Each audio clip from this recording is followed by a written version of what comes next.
Welcome to the Yogi MD podcast.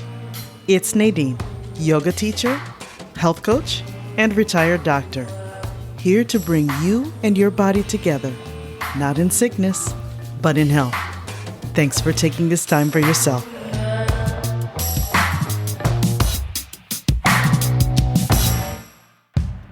What does being the most annoying flight attendant have to do with your health?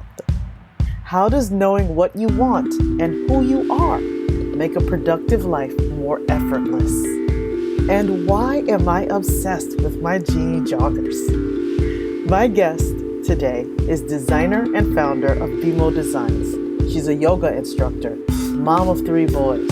She's Becky Mocarski, and she is here to answer these questions and more.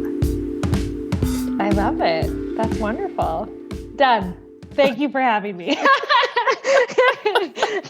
Fantastic. I can't wait to get into those subjects, those enticing questions. Yeah. And really, I can't think of anyone who has more style who can be a guest on this particular episode to talk about working productively. Yes. You make it look really effortless, and you've got so many things you're juggling. You're as I said, a mom, a yogi, and a designer. How on earth do you do it all, Becky? I like to be busy, and more than anything than that, I like to be useful. So I feel like sometimes for the longest time, it was like, you do too much. We don't have to be busy all the time. Like, I get that. And trust me, when I take a break, I take a break. Like usually my break is if I decide to like pick up a new book and read it, that's my break, is I will just like read it cover to cover.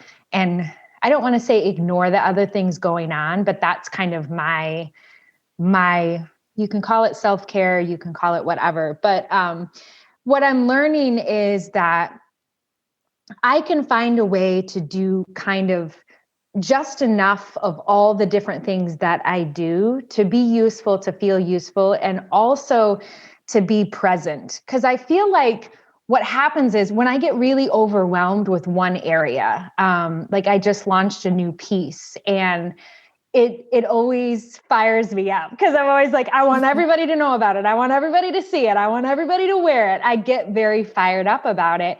But then I always have to kind of reel it back in and be like, okay, but you don't need to make 15 of those pieces because you only have 2 orders. Right now, you only need to make 2. And you were talking about your Jeanne jogger pants. I love those pants. And that's a perfect example where I have learned that I don't need to make 10 of them. I need to make 2 for the 2 people that ordered them, and then just have the rest of them kind of ready to make as needed. And yoga's helped me a ton with that because fashion is very fast forward. Like, I don't know. I mean, goodness gracious, Michael Kors. Like, I don't know how you're doing it. Like, I don't know how you're designing for like 2 seasons ahead when I don't even know what I want to wear, tomorrow. I mean, let's be serious, this afternoon, much less, 6 months from now. So there was a moment that I had a couple years ago where I thought, why am I telling everyone in my yoga class to remember that it's not where you're going, it's where you are? And then I step off my mat and I go into my studio and I go into complete panic mode that I haven't designed anything for the next season. It was kind of ridiculous and silly, and it should have dawned on me a lot earlier. But a couple years ago, I basically just came to a place where I'm like, nope, I'm going to design clothing that you can wear all year long, a lot of it that you can wear to and from yoga. And I'm going to apply those principles to that. And then also to motherhood and, wifedom. Like, why do I have to do 10 orders when I only have 2? Why do I have to do 10 really awesome things with my kids in one day? You don't. Like, 1. And it could be like, I think we, especially as a mom, we put a lot of pressure on what we think a memorable experience is going to be. And I like put that in quotes because I don't know if you find that, but I feel like we put a lot of pressure on ourselves for making these memories when really it's just those little simple things that they remember and they want to do again and again and again. And you think, oh, okay. Okay, there's so much you said that I want to start to unpack a little bit here. Okay. One of the themes underlying what you said I heard was about letting go of perfection and being a perfectionist, because you can't do what you just said. Pause and go, does it have to be the perfect experience? Does it have to go perfectly well? Or do I have to be a separate perfect person in all of these different arenas when I'm in the yoga class, then when I go to design, and when I'm being a mom? How have you dealt with the idea of perfectionism? Well, a while ago, not not well. So I actually, probably about 5 years ago, I started to have panic attacks. And like in Target was kind of the one that sticks out in my head the most. And a lot of it had to do with hormones. I had a very imbalanced hormonal system going on. I had just finished nursing my youngest child. And so my body was trying to kind of readjust, but I was also trying to go back to teaching and continue running a business at the time. And they just clashed a ton on that. So for a while, I was really not doing a great job of ignoring the signs that it was too much. You're trying to do too much. You're trying to do too much. And so now I kind of just get to a place where I think, how can I simplify this? You're making it too hard. I'm notorious for making things too hard. I've done it my whole life. I don't know why. I don't know why I do it, but like I choose the hard thing. Like I'm that person where there's like a ropes course and there's this amazing one that's low to the ground that I could skip across. But nope, no, I have to look up into the trees and be like, I'm going to do that one. I don't know what it is, but learning and accepting that that's okay, that I want to pick the hard thing, but then simplify it. If I want to make a design that is tricky and lots of pattern pieces, okay, fine, let's do it. But where else can I simplify it? Where else can I? The pants are a perfect example that you have. They started off with these 10 little strips of fabric that took me forever to sew together. And I thought, why do we need 10 when you can get the same effect and beauty with 5? I love this. Yeah, it came back to just simplify it. It doesn't mean you have to quit. It doesn't mean you have to feel like you're not doing your best. Because for a while, that was a big thing with me, is if I don't reinvent the wheel with every new design, if I don't do a brand new class with a brand new flow every time, people aren't going to like it. And that's just not true. It's just not true. People want to see what you're doing. I think we talked about this before, where do you want 100 people who could care less what you're doing, or do you want 10 or 15 who wait for it and look for it and watch for it? And I want the 15. I love this. Your words are just resonating with me deeply right now. Simplify is something that I have learned from my favorite mentors, whether they be people from my teaching past teachers of yoga, teachers of medicine. But those people always seemed to be able to remain calm and to be at their best when they simplified. And they were very conscious about setting that intention. Yeah. The other thing that I heard when you were talking that resonated with me deeply as a fellow mom, you asked me earlier, was I able to connect with this idea that you had mentioned about having things be perfect for your kids? Right. And creating these big experiences. And they had to be a certain thing. And what came to mind when you said that, and why I asked you about perfection, is also the idea of overcoming or overcompensating. Because I felt, when my kids were young, I felt this tremendous guilt because I was a very busy working mom. Right. And I really wanted to be involved in my kids' lives and be the best mom I could too. Both parts of me were extremely valuable. But I felt like I was not doing either one any justice. When Right. I was at work, I was feeling torn because I wasn't able to take cookies in or cupcakes or do the Right. field trips. But Right. then when I'd Oh, be, yeah, Mariano's. exactly, That's it's why they have awful. Mariano's. I wish if only I had known. But I really felt like too, when I was with the kids, I felt guilty because, oh, I should be reading or I should be doing something else, getting Mhm. better. And so I found that creating experiences for my kids when I was with them, they had to be perfect because I was overcompensating for not Right. being For the the mom guilt I of not wanted to being be. there. Exactly. Yeah, exactly. And what it boils down to is whatever hat I have on, that's the hat I'm wearing right this moment. And they blend. Obviously, the lines blur all the time. I'm here with the kids. I run my business from home. Right now, I even teach from home. So everything is at home. And it's very, very difficult to separate myself and step back from things because it is all at my house. I mean, how do you not go to work when you live in your work? Like Mm-hmm. there's not a way to do it. So for me, I just try to think of, okay, when I'm in my studio, on my design and I'm designing, but I've got this like office overhead lamp think of like a horror movie where it's like swinging and shadows and everything. And the second I shut that light off, I'm like, okay, hang that hat up. Now I'm going to go over here and do this thing. And when you were talking about overcompensating for your kids, trying to be almost extra present when you Mm-hmm. think about it's not a thing. Like either you're there or you're not. And Mm-hmm.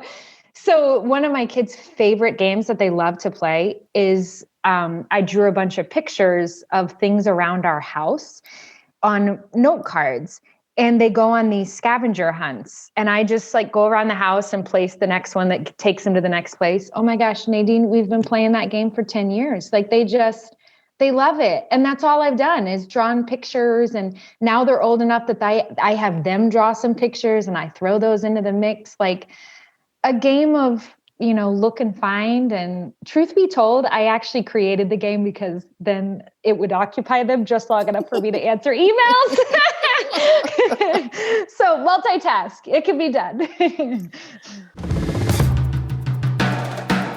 I like that as well. Let's dive a little bit more into not needing extremely firm boundaries and being a master at allowing yourself to blur the lines a little bit. Because Right.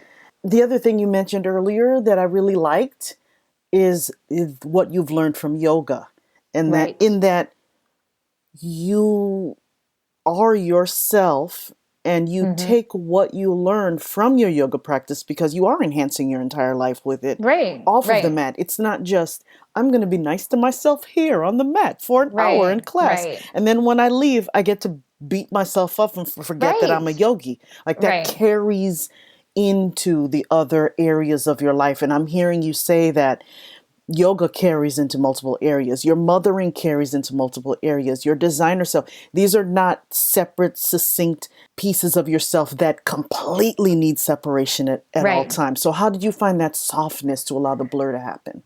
A lot of it was the acceptance of when you were talking about learning so much from your teachers.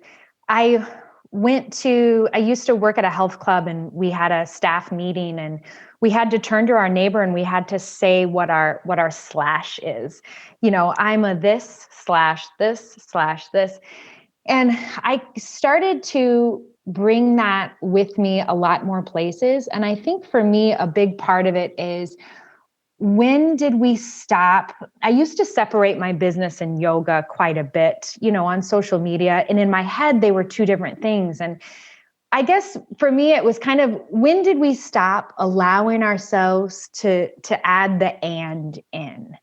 when are we not allowed to be a mom and a this and a lover of traveler? And like, we are all those things. And yoga especially really works, at least kind of the way that I learned and the way that I try to teach. It really works for you to recognize that what I'm doing right now is enough, and it's who I am, and it's a part of me. And if I have trouble sitting still, then okay, I have trouble sitting still. And if I want to work on that now, I can. If I want to work on it later, I can.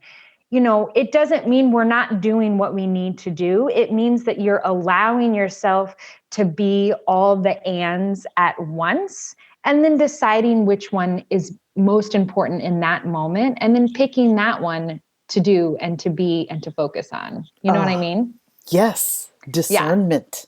Yeah. Yes. Discernment and context. Right. That's what I'm hearing you say. I'm hearing you say, I am all of these things, but in this moment, who do I need to be? What's most important, in being able to draw upon that for what's needed, versus making it all about pressure. Right. And also recognizing that I get a big ol' F misery. Like, there are some days where I had a friend be like, what do you have to say about motherhood? She had just had her third child. And I was like, oh, friend, I said, there will be days where everyone will be crying and you will be the one that started it. Like, there will be, there will be, and there needs to be this moment of, yep, that's happening. Messed that up. Not 100% today, but all right. There's you get to try again tomorrow. You know what I mean? You get to. It's not that I wasn't really present, because there are days where I have to tell the kids, I really need you to focus and do your work today, because I have a lot of work today. Does that mean that I'm like you said, does that mean, oh, today I'm not a mom and a yoga teacher, I'm just a designer? No, that's not what that means. That literally means I'm still all those things, but I need to focus on what I'm doing right now so I can hang that hat up and do the other things in the realm. And again, simplify. Do I need to stay in my studio and work on orders that haven't come in? No, I don't, and I'm in a place where I've got a couple stores that carry my items, but on consignment. So it's not like they've placed an order. They're kind of, hey, when you get them to me, you get them to me. And I'm like, all right, sounds good to me. That was my next question. How do you manage to work productively with calm, with grace, and standing firmly in who you are, and juggling all of your demands when it comes to meeting deadlines, when the pressure is on? How do you practice? So I am I'm a list maker. I make lists for my lists. I looked to the side because I have lists for my business. I have lists for my new job position. I will admit that sometimes I make them and I don't necessarily look at them. But basically what it boils down to is, when I get an order for my business, that takes priority and that kind of moves to the top of the list. And then everything else underneath that is long-term goals. I work really well with short-term goals that will take me to the long term. So I found out that I can't make by the end of the month, I need to finish this. Nothing was getting done. Nothing at all was getting done. So I make almost daily lists where I kind of break it all down for productivity into, if I want to get this order done by Friday, what needs to happen Monday, Tuesday, Wednesday, with a float day in there to finish what I didn't work on. So for productivity for me, and I kind of apply that a lot of times even to the way that I teach, the way that I instruct a class, and trying to be present with, because that's the other thing too, is, when you're teaching, you could have somebody show up and say, I know you were planning shoulder stuff, but my hip is just killing me. And the whole thing has to morph into that. Yes. And that applies to my design business too. If an order comes in the middle of the week and I'm just casually working on other things, that list needs to reprioritize what needs to happen to get that order out. And then I can go back to the things that are longer term. And then that kind of puts it in perspective on what I need to be doing. And it also allows me to put it down at the end of the day, because I don't put 42 things on a daily to-do list. I used to. Woo, I used to. Now it's like 4 or 5. And if I get those 4 or 5 done, there's a little pat on the back at the end of that. I'm opening a book. I'm reading a book. I'm playing scavenger hunt. You know what I mean? Like, there's attainable, I guess, is the word. Like, what I used to do unattainable to-do lists, and that did not serve me at all. So now attainable is there in yoga, I tend to work towards kind of peak poses, or have a focus of open hips, open heart with a one-word intention. And that works best for me is, again, simplify. It just comes back to that always for me. Always, always. I like that you are applying what you learn also in different parts of your life and carrying them into those other roles. So you learn about simplicity, simplifying, and knowing that you have to pivot in your yoga class, and then you're able to take that over to your design. And I'm sure you take it over to mothering too. Oh, yeah, for sure. Fantastic. Yeah, it goes all across the board. And it's funny too, because you have 2 daughters. So, I have moments all the time where I think, what are they gleaning from what I'm doing? And believe it or not, I'm a yeller. Like, I tend to tell people lately that I'm like a firework. I go off big and bright, and then give me a second and I'll come back to the ground. And I will discover what we need to do. I'll fizzle out. I'll figure it out. But I go big, and then I tend to bring it back down, which is funny because my husband, this is my 10th year teaching yoga. So 10 years ago, when I started my yoga I wanted to start training to teach yoga, I had only done like 5 prenatal classes. And then I was like, I think I want to teach this. And I mean, in my life, Nadine, not like, oh, I did it for a while and then stopped. No, I did like 5 prenatal classes. And I was like, I think I want to teach yoga. My husband's like, well, he's like, okay. Are they that good? Like, I thought you were just going for a stretch because your like hips were hurting. I'm so confused. What has happened in this yoga class that you're like, life-changing, done. I'm going to teach it, And then he finally said to me, he said, I know that you're okay. I think that you're serious about teaching yoga. And I was like, well, what do you mean? And he's like, well, you say stuff all the time. I mean, I'm constantly like, we should do this, or I should do this, or, back to that long to-do list. I say things all the time. And he's like, you have told me 3 different times in the past week that you really think that you should teach yoga. And I didn't remember that. I didn't remember that I had repeated it that many times.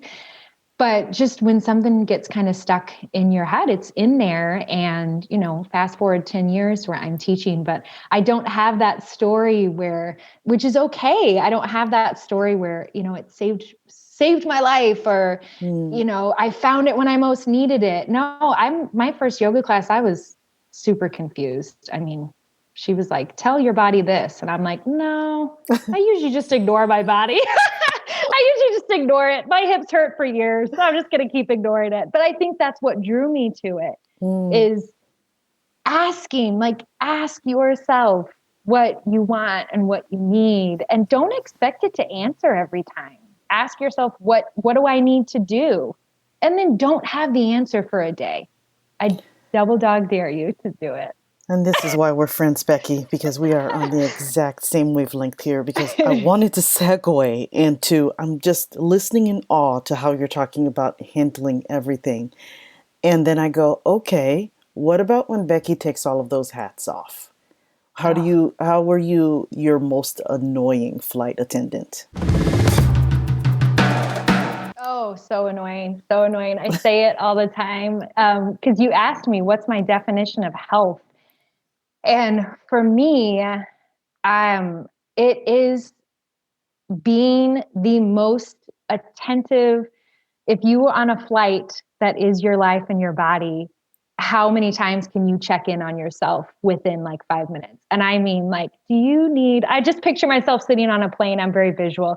And somebody coming up to me like, do you need a blanket? And then 2 seconds later, do you need a drink? Do you need water? Do you need some wine? Do you want me to tip your seat back? Like, to an annoying point, take it so far that it becomes a habit where you can recognize, I can recognize now when I'm getting anxious and I need a snack and I need to take a break. I can recognize it now way more than I used to because you check in so many times with yourself that it becomes automatic where you just kind of recognize, hey, I've stepped away from being a present mom because all I keep thinking about is this order I haven't shipped. So, okay, fine. Go print the label for that, tape it up, walk it to the mailbox with your kids, and then go back to, the Monopoly game you were playing. There's no reason for us to not be able to do that if we just keep checking in. Okay, my brain keeps going over there. Maybe I need to write it down. Maybe I need to do that little task. Maybe I need to do this. Because once you do it, I don't know if you find this, but like once I write it down, even just writing it down, oh yeah, don't forget to do that. There's a little part of it that leaves you. It doesn't stay on your shoulder anymore. It kind of, you know what I mean? Where you're like, okay, I've sent that email. I can't do anything about it until they respond. So, okay, back to this other thing I was doing. So you never really hang all your hats up. Sometimes you wear them all, stacked on top of each other, but just notice which ones are on your head and the heaviest, and then maybe try to like take that one off kind of thing. So yeah, I'd like but yeah, that. Thank you. check in. I really like that. I'm going to challenge you a little bit here. Okay, to I remove love a all of the challenge. hats. I want you to surprise and delight me with something that is an indulgent, just for Becky, I'm not thinking about anybody else, treat and delight in an activity. I still do this occasionally. Sit at the piano and sing. I've got like 10 songs. They're so random. They're the most random songs ever. People probably don't even know some of them. They're from, musicals that never made it to Broadway, those kinds of things. I absolutely adore singing. And it's probably the only thing I miss about performing is singing, but I don't even want to say that I miss it. I will do that for me and me alone in my living room. Maybe my husband and kids are here. Maybe they're not. Maybe it's a middle of the day thing that I do. But playing the piano and singing for me is something that is very personal, and I just love to do it. I just feel so much better after I do it that it's like a reset. It's like a reset button for me. So that's one of the things that I will sit and do and just love. Thank you. You're welcome. You've delighted and surprised me. Thank you. Thank you. You're welcome. You're welcome. I have started to bring singing into the end of some of my classes just because it's such a joyful thing to hear. I'm one of those people that like we saw, who did we see before the pandemic? Audra McDonald at Ravinia. She stepped onto the stage and I burst into tears. My husband was like, she hasn't even opened her mouth. And I'm like, but she's gonna, and it's gonna be amazing. Like in my head, I was like, it's coming. And it like gives me the chills even now to think of. I will never have that level of awe as far as singing goes, but gosh, to have it is just, I know you're a big music lover too. I mean, it's a thing. If you love the music, it's a feeling. It's a whole vibe. It's a whole vibe. As we're winding down, we've got a couple of questions left. Okay. How might I surprise and delight you? What is a question that you have for me? Oddly enough, I have a different question than I thought about asking you because I think you answered the other one earlier. You like to bake and cook or no? Does your Cook. husband do? I'm not a Yeah. baker. You're not I'm a a baker, cook. you're a cooker. Were you a cooker when you were in the medical field, or is that a new discovery at now? And what is it if you could walk right into your kitchen and have all the ingredients to make what? What would it be? Ooh, I feel like good people question. have a meal, don't they? I love food. I'm a foodie. You want to talk about things I do for myself? I walk and get sushi, and I just sit by myself in the park like a crazy person and eat it. I love to eat too. Clearly, right? Yeah, I love yeah. to cook. I love it. But what is it? What's the meal, and Okay, so why? before the meal, I have to say I have I'm an old soul. And I Yeah, remember as a little girl, I always wanted to learn to cook. yeah, My family's Haitian, as you know, yeah. and my grandmother loved to cook. That was her love language. Cooking. And Okay. yes. And so Yeah. I remember wanting to learn from her. Right. I just wanted I knew that deep down that I was a nurturer. So to Yeah. me that just all fit together. Like what's better than telling someone you really care about them, and what's a more intimate connected experience Mhm. than inviting someone into your home and feeding them something Feeding you them. made with your Oh, I hands. agree so much. So I've always loved to cook, always Right. wanted to. And my go-to meal, well, I'm not a vegetarian. Okay. And so one of my favorite things to do is to roast a chicken. Oh, the And smell so all day long. I just love it. And I just love doing different things with it, learning new ways to roast the chicken, experimenting. I don't measure anything. That's why I love to cook. So I Yeah. just kind of love to experiment with what's on hand. Oh, I like that yeah. challenge. Yeah. And I also love to minimize waste. So I use the bones to make stock, and then I will Yeah. sometimes even take that stock right away and make soup for the next day, Oh or I'll my gosh, freeze I it, love it. It and then just keeps going. It's it just that keeps feeling of going. like, yeah, you're making all the things. I love it. Absolutely. And then I love it. roasting veggies and making like a nice pot of rice on the side. Those are my favorite. They're comfort foods. They remind me of my grandmother, Oh and yeah. they they nurture people. And I like the simplicity thing we talked about earlier because it's not a complicated meal, yet I can take a simple idea and Right. try new things with it. Yes. So your family's not picky then. Well, my husband is.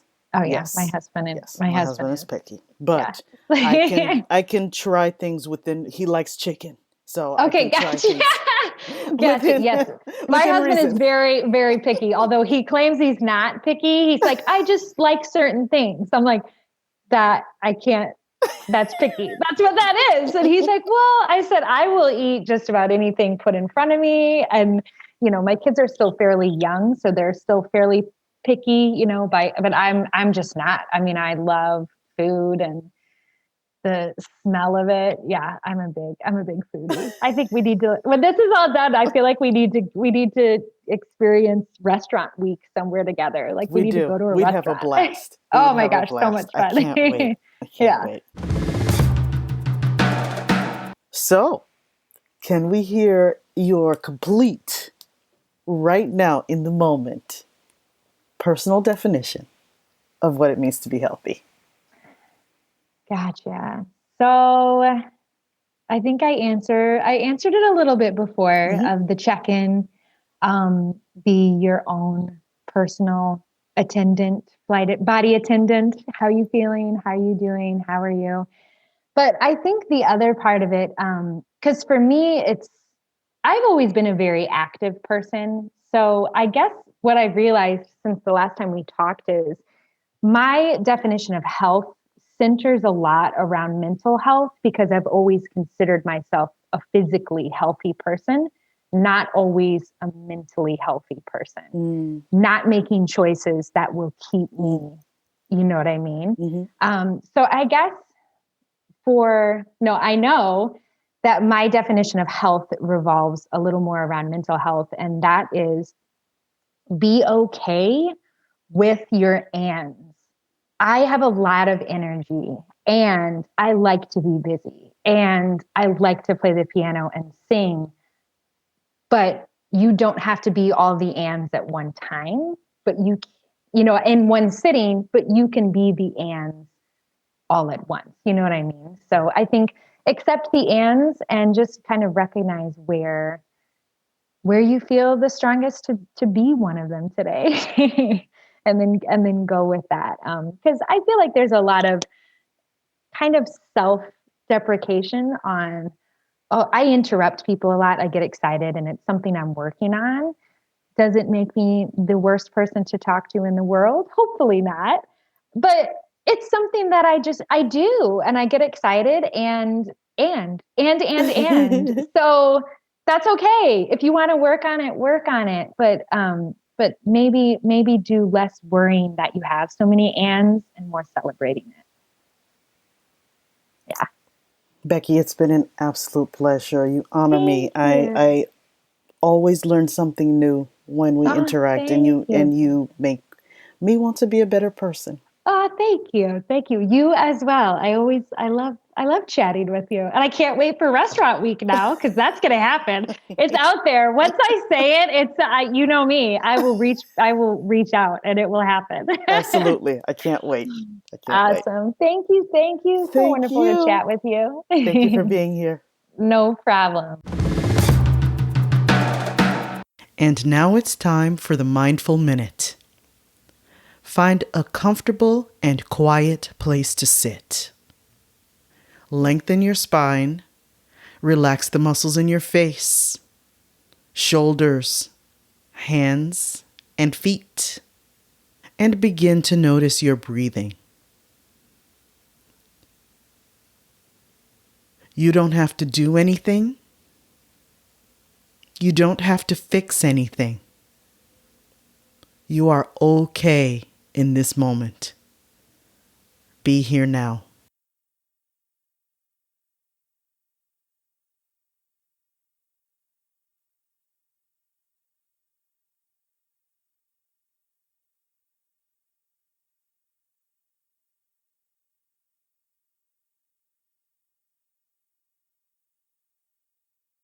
Return to the present moment.